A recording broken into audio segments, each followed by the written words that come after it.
بسم اللہ الرحمن الرحیم۔ السلام علیکم۔ ہمارے قریب کے گاؤں میں دو بہنیں رہتی ہیں جن کی عمر بالترتیب 13 اور 14 یا 14 اور 15 سال ہوگی۔ وہ میرے انتہائی قریبی دوست کی سگی بھانجیاں ہیں۔ ان کی والدہ صاحبہ فوت ہو چکی ہیں اور اپنی نانی اماں کے ساتھ رہ رہی ہیں۔ کل میرے دوست سے بات ہو رہی تھی تو انہوں نے مجھے بتایا کہ آنٹی، میرے دوست کی والدہ صاحبہ مجھے بہت یاد کرتی ہیں، بلکہ ناراض بھی ہیں کہ میں جب سے باہر گیا ہوں ان سے رابطہ نہیں کیا۔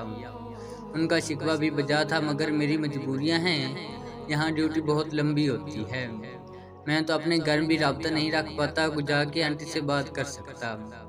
خیر میں نے دوست سے نمبر لیا اور اسی وقت آنٹی کو کال کی۔ آنٹی مغرب کی نماز پڑھ کر مصلی پر بیٹھی تھی جب ان کو موبائل پکڑایا گیا۔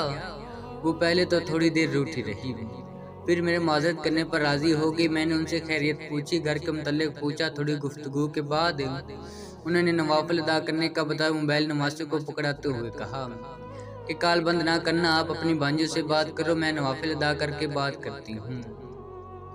میں نے ان دونوں بہنوں سے بات چیت شروع کر دی اور بات گھومتے گھماتے رمضان اور پھر عید پر پہنچ گئی۔ عید کی شاپنگ کی بات ہوئی تو بچیوں کے چہرے پر اداس ہو گئے۔ انہوں نے بات کو بدل دیا، کسی اور موضوع پر بات چلی گئی اور پھر اچانک سے چھوٹی بہن نے مجھ سے سوال کیا کہ آپ کو ہم سے نفرت نہیں ہے؟ یہ سوال سن کر مجھے عجیب لگا۔ بڑی بہن نے فوراً سے بات بدلنا چاہی، مگر میں ضد پر اڑ گیا۔ تو اس نے بتایا کہ جب سے والدہ صاحبہ فوت ہوئی ہیں، والد صاحب نے ہم سے قطع تعلق کر لیا ہے اور ہم کو اپنی اولاد ماننے سے انکار کر دیا ہے۔ یہ بات ہمارے ننیال کے گاؤں میں بھی پتہ چل چکی ہے۔ اب اگر کوئی ہم سے رشتہ داری کی خاطر بھی آتا ہے تو گاؤں کے خاص کر لوگ، ہمارے قریبی لوگ انہیں بتا دیتے ہیں کہ ان کو ان کا باپ بھی اپنی اولاد نہیں مانتا۔ یوں ہمارا رشتہ جڑنے سے پہلے ہی ٹوٹ جاتا ہے۔ چند دن پہلے کی بات ہے کہ میری چھوٹی بہن گاؤں کے گھر میں محفل تھی، وہاں سے فارغ ہو کر آ رہی تھی کہ راستے میں خالی گلی کے اندر امام مفتی صاحب کے بیٹے نے اس سے زبردستی کرنے کی کوشش کی۔ میری بہن نے مزاحمت کی تو اس نے دھمکی دیتے ہوئے کہا کہ اگر میں چاہوں تو تم کو ابھی سنسار کرنے کا حکم دلوا سکتا ہوں۔ اس سے پہلے کہ میری چھوٹی بہن کوئی جواب دیتی، پیچھے سے میری نانی اماں بھی نکل آئی تو وہ لڑکا میری نانی اماں کو دیکھ کر وہاں سے چلا گیا۔ میری بہن نے ساری بات رو رو کر نانی اماں کو بتائی اور تب سے پریشان رہنے لگی ہے۔ کہتی ہے کہ کسی دن لوگ ہم کو مار دیں گے اور ہمارا جنازہ پڑھنے والا بھی کوئی نہیں ہوگا۔ میں نے اور نانی اماں نے اس کو بہت سمجھایا، مگر یہ نارمل نہیں ہوتی۔ تب سے انہی باتوں میں کھوئی رہتی ہے۔ رات کو عشاء کے بعد مصلی پر کھڑی ہوتی ہے اور کئی بار ہم سحری کے لیے اٹھتے ہیں تو یہ مصلی پر ہی ہوتی ہے۔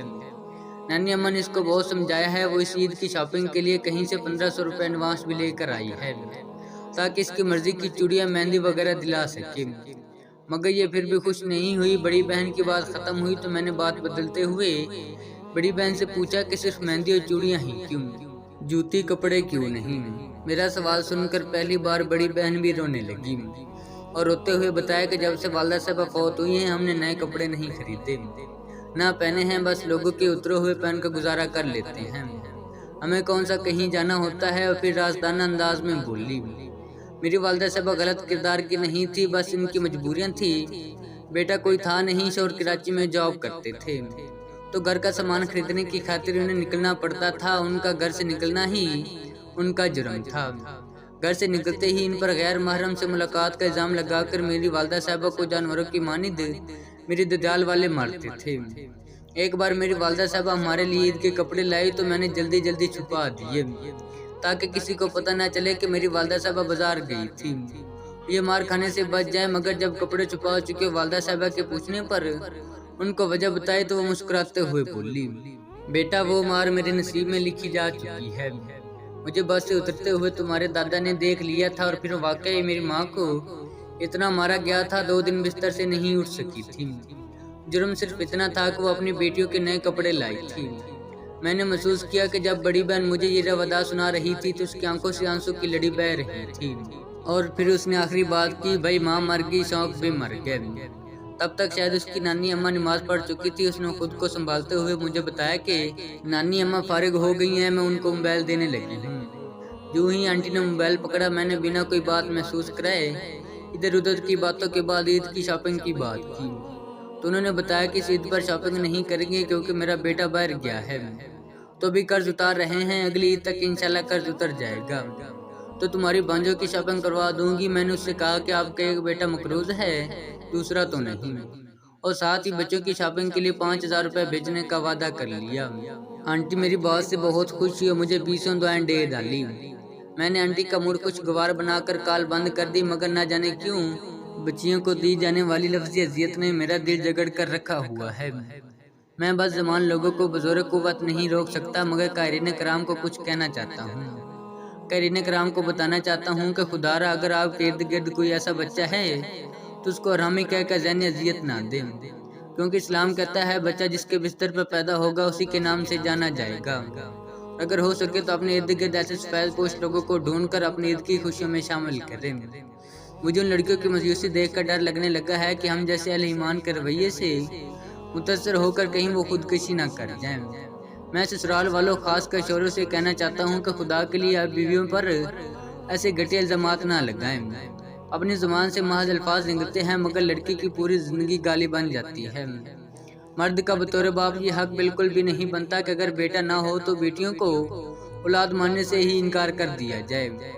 بیٹیوں سے یہ سوچ کر محبت کر لیا کریں کہ بیٹی سے میرے نبی کریم صلی اللہ علیہ وآلہ وسلم کی نسل چل رہی ہے۔ میں رابع اصغر ہوں، میری شادی میرے رشتہ داروں میں ہوئی۔ میرے شوہر تعلیم یافتہ ہیں مگر بے روزگار ہیں۔ شادی کے بعد میں نے ملازمت کے لیے درخواست دی اور گورنمنٹ کی طرف سے لڑکیوں کے کالج میں پروفیسر کے عہدے کی حقدار ٹھہری۔ میں نے ملازمت شروع کر دی چونکہ ہم دونوں میاں بیوی برابر کی تعلیم یافتہ تھے، لہٰذا میری ملازمت شروع ہونے سے پہلے گھر کے معاملات نارمل رہے۔ جب میں نے ملازمت شروع کی تو مجھ میں کچھ تکبر آ گیا۔ میں نے بات بے بات شوہر اور ساس سسر سے الجھنا شروع کر دیا۔ میرے شوہر کو احساس کمتری نے گھیر لیا اور اس نے پرائیویٹ ملازمت شروع کر لی، مگر قسمت کو اسے میرا محتاج رہنا منظور تھا اور ایک بار ملازمت پر جاتے ہوئے لوکل بس سے گر اور ریڑھ کی ہڈی کا مسئلہ بن گیا، جس کی وجہ سے حادثے کے بعد وہ نہ زیادہ دیر چل سکتا ہے نہ زیادہ دیر بیٹھ سکتا ہے۔ اب چونکہ گھر کا سارا بوجھ میں نے اٹھا لیا ہے تو میرا غرور بھی آسمان کو چھونے لگا۔ اسی دوران اللہ تعالیٰ نے مجھے 2 بچوں سے نوازا جن کی پرورش میرے ساس سسر اور شوہر نے کی۔